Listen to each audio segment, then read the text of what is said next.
지난주에는 골짜기의 마른 뼈가 살아나는 것을 우리가 다 보았습니다. 골짜기의 마른 뼈는 우리 11절 한번 보시죠.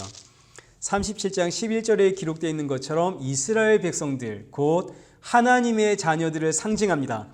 아무리 하나님의 자녀라 하더라도 이 세상에 태어날 때는 전부 골짜기의 마른 뼈와 같습니다. 다 해골이라는 뜻입니다. 근데 이 골짜기의 마른 뼈에 하나님의 말씀이 선포가 되죠.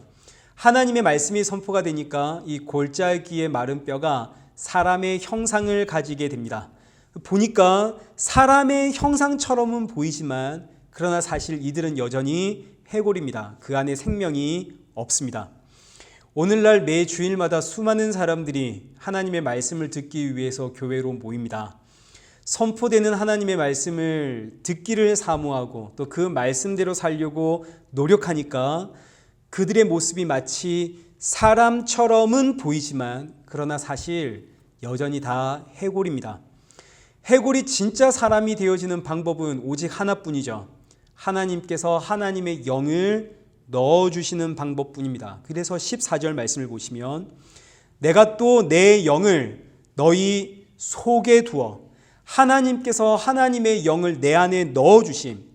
그러면 내 안에 하나님의 영이 그렇게 임했다면 이거 내 실력인가요? 내가 잘나서인가요? 그런 거 아니죠. 오직 하나님의 은혜입니다. 오직 하나님의 은혜로 하나님께서 국류를 넣어주실 자에게 국류를 주시고 그렇게 하나님의 영이 내 안에 임하면 그래서 해골에서 진짜 사람이 되어진 성도는 이제 말씀이 뭔지를 압니다. 말씀이란 말씀이 육신이 되어 이 땅에 오신 예수 그리스도. 그래서 교회에는 구분이 되어집니다. 사람인 척하는 해골들이 있고 정말 사람이 된 성도가 있습니다. 사람인 척하는 해골은 교회에서 선포되어지는 그 말씀을 듣고 그 말씀을 지키고 순종하고 충성하려고 합니다.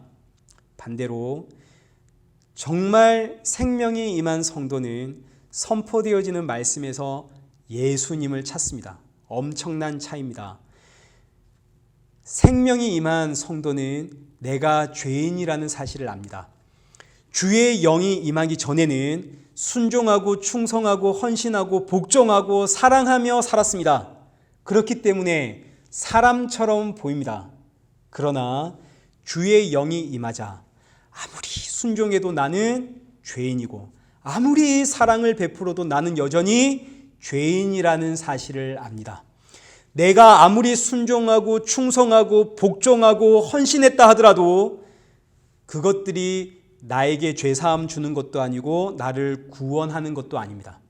그러니 이제는 선포되어지는 말씀, 순종하자, 충성하자, 복종하자, 헌신하자, 사랑하자 이런 말씀들은 예수님 사랑하게 되어지면 하지 마라 해도 자연스럽게 따라 나오는 모습들이기 때문에 이제는 이런 말씀들 앞에 반응하지 않습니다. 이건 자연스럽게 나오는 모습들이니까요.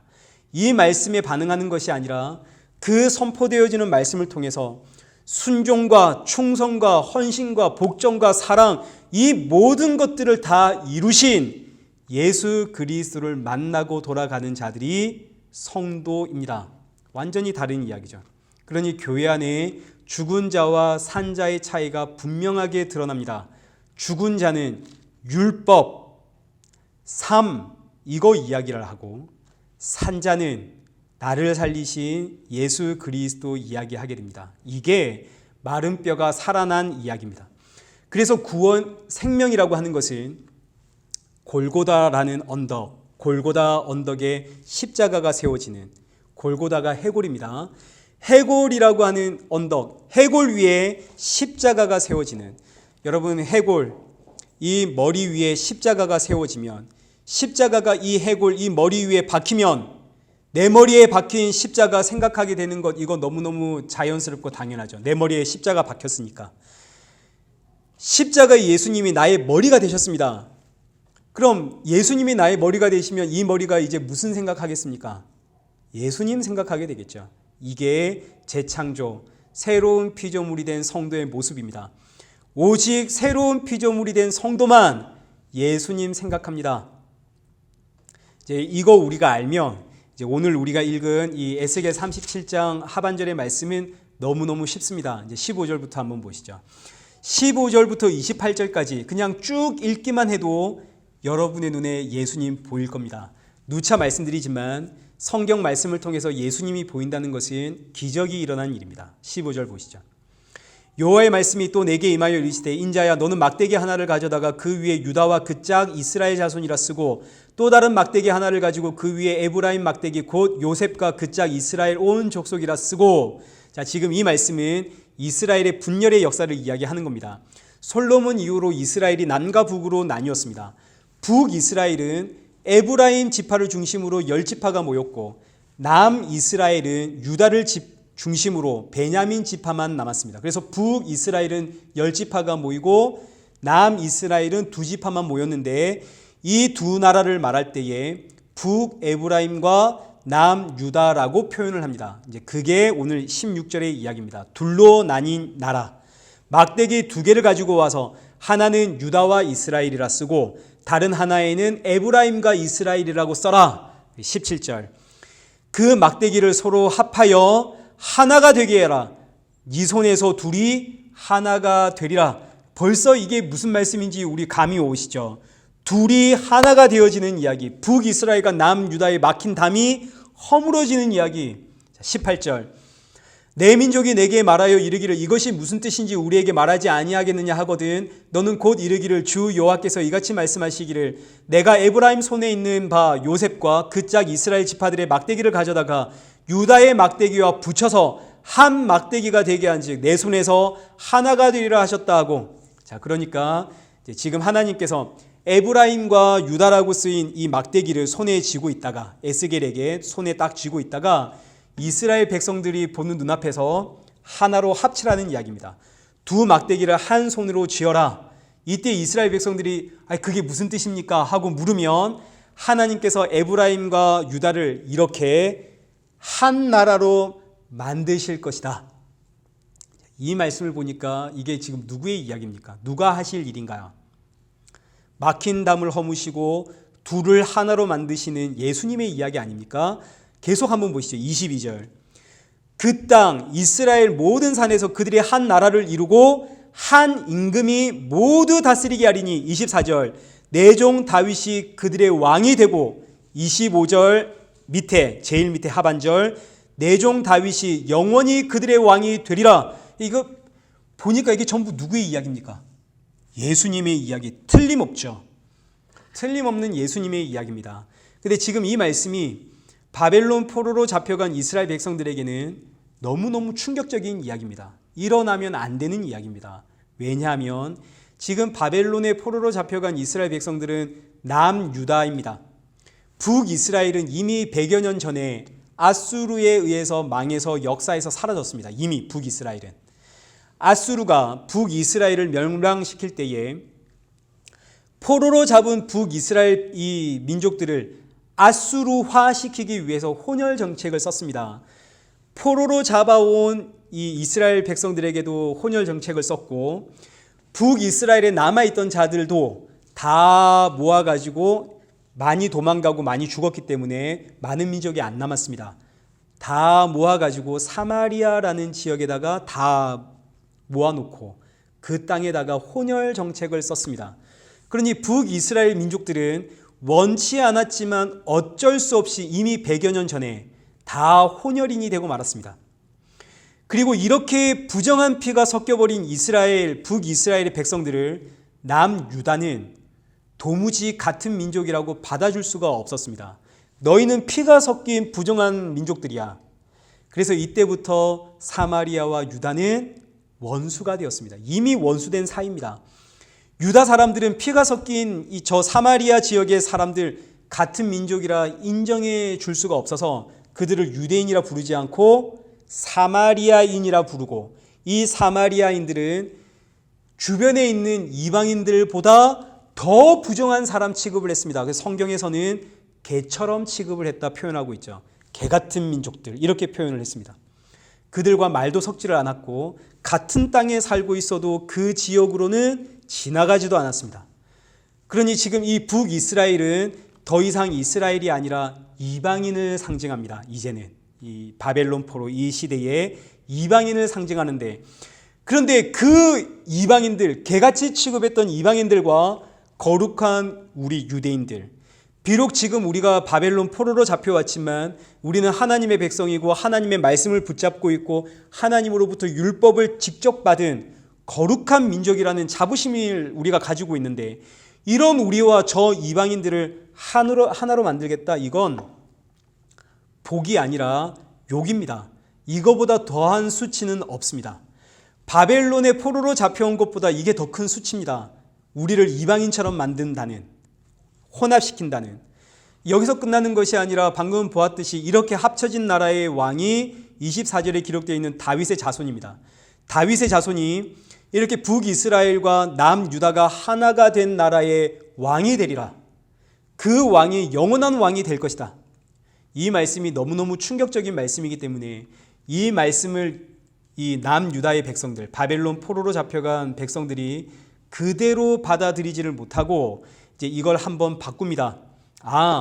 장차 다윗의 자손 메시아가 이 땅에 오시면 왕이 될 텐데, 그때 이방인들과 우리가 한 나라는 되겠지만, 그러나 우리 유대인들, 우리 남유다를 중심으로 온 천하가 하나가 되어서 모든 이방인들이 우리를 섬기게 되어지는 그런 나라가 되겠지, 이제 이렇게 생각을 하게 됩니다. 이방인과 우리가 한 나라는 되겠지만 격이 다른, 우리는 저들을 다스리는 자, 저들은 우리를 섬기는 자. 이제 이때부터 이런 나라를 이스라엘 백성들이 꿈꾸기 시작합니다. 예수님 시대에도 이런 나라를 꿈꾸었죠. 그런 메시아, 진짜 다윗의 자손 메시아가 이제 이 땅에 왔습니다. 그런데 이스라엘 민족들이 보니까 저 메시아는 우리가 원하는 메시아가 아니죠. 우리가 기대한 메시아가 아닙니다. 그래서 그 메시아 잡아다가 십자가에 죽입니다. 근데 너무너무 놀랍게도 그 메시아가 십자가에 죽음으로써 에스겔 37장 이 오늘 우리가 본 이 말씀이 완성이 되어집니다. 메시아가 십자가의 죽음으로 하나님의 나라가 완성이 되고 그 메시아가 십자가에서 다 이루었다 하고 죽으시죠. 마찬가지 십자가의 그 메시아 달려 죽음으로 유대인과 이방인의 막힌 담이 예수 안에서 무너지고, 예수 안에서 이방인이든 유대인이든 예수를 주로 시인하는 자는 한 나라, 한 민족, 하나가 되어집니다. 이제 이 내용이 에베소서 2장에 아주 잘 소개가 되어지는데, 우리 에베소서 2장을 한번 보십시다.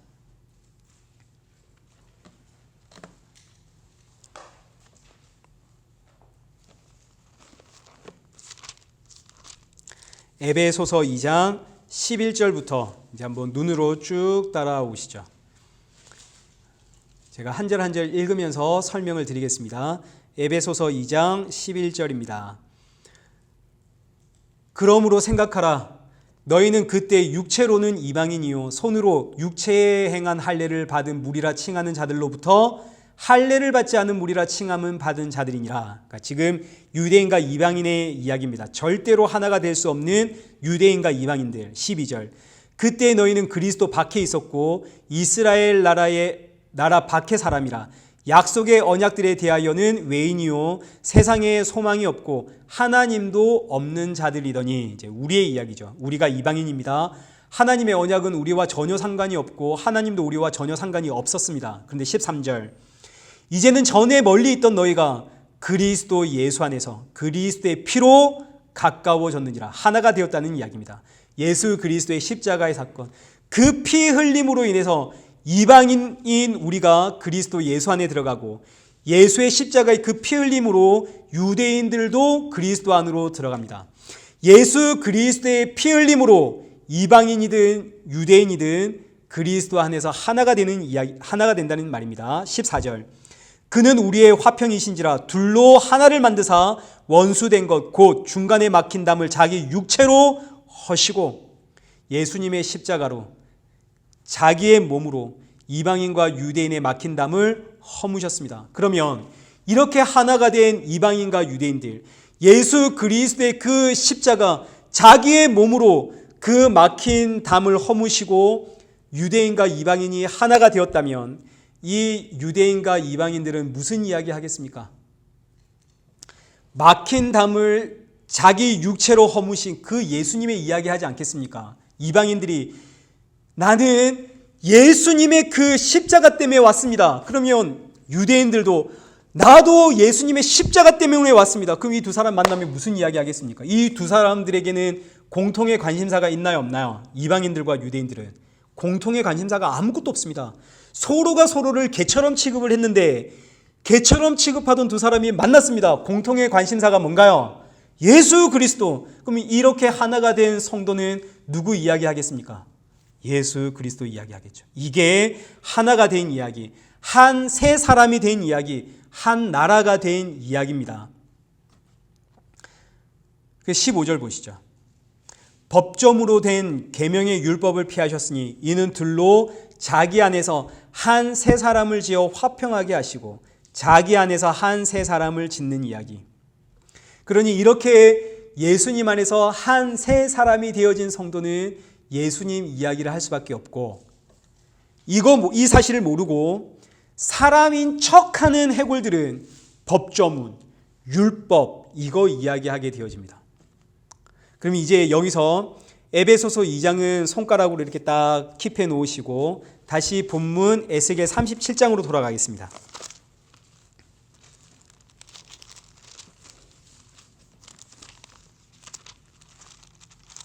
에스겔 37장 26절 보시죠. 내가 그들과 화평의 언약을 세워서 영원한 언약이 되게 하고, 이 화평의 언약이 예수님의 십자가의 언약입니다.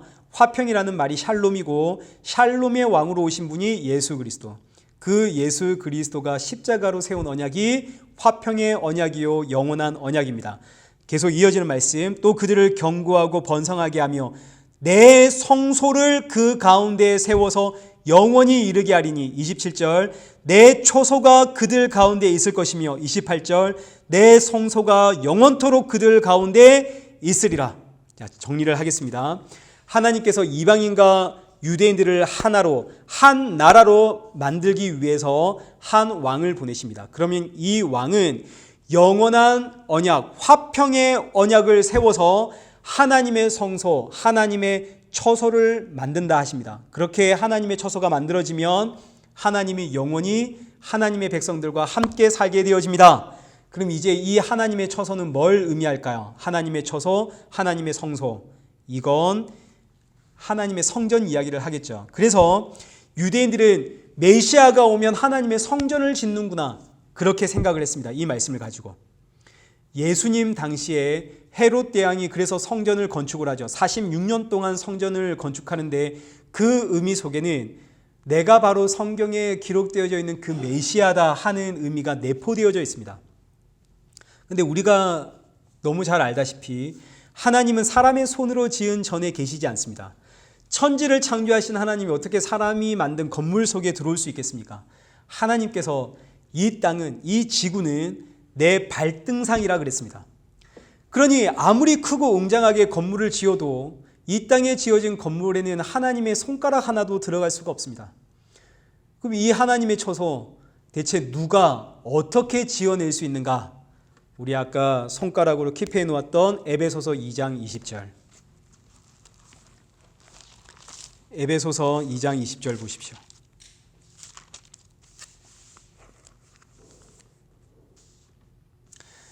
그리스도 예수께서 친히 모퉁이 돌이 되셨느니라.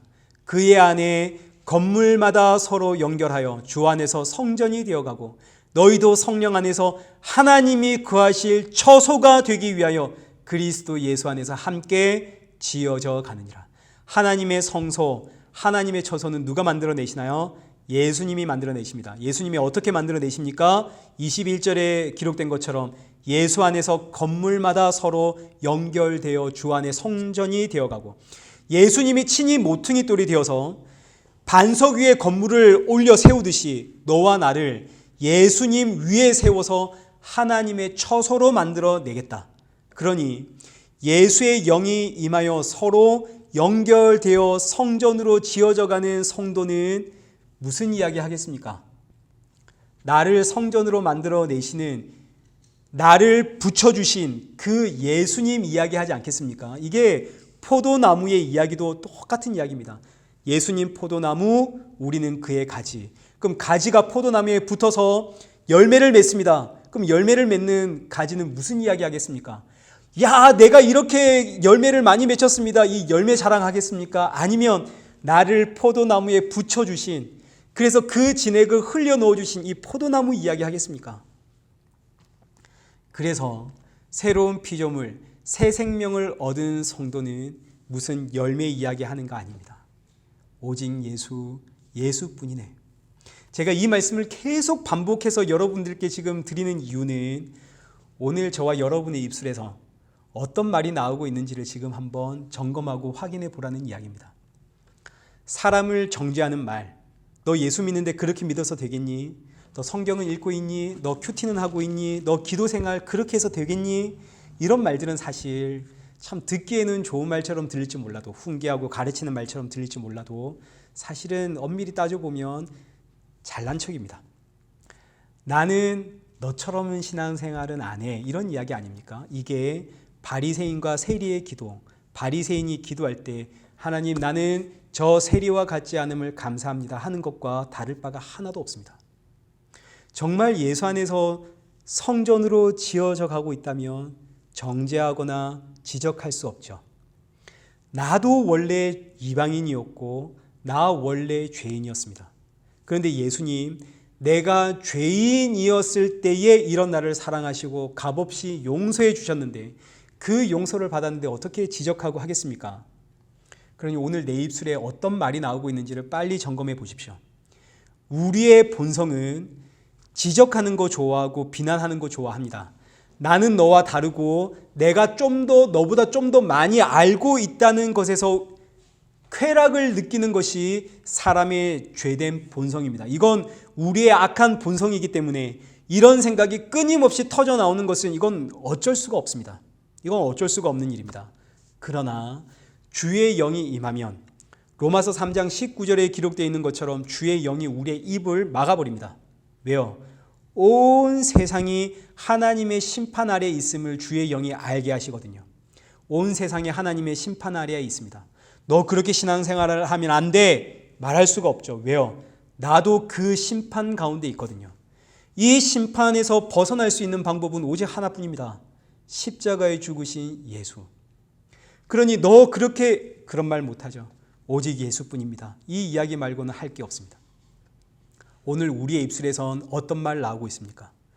본성을 따라 세상 사랑하고 세상 자랑하고 정죄하고 판단하고 이건 어쩔 수 없습니다.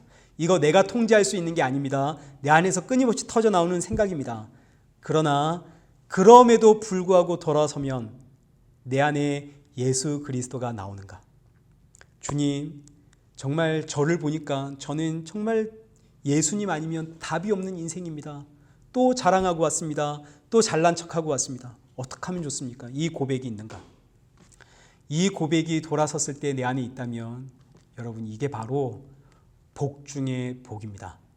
죄와 사망의 권세에서 그 아들의 성령의 나라로, 그 영원한 나라로 옮겨진 이야기입니다. 이 놀라운 복이 오늘 저와 여러분 안에 임하길 축원합니다.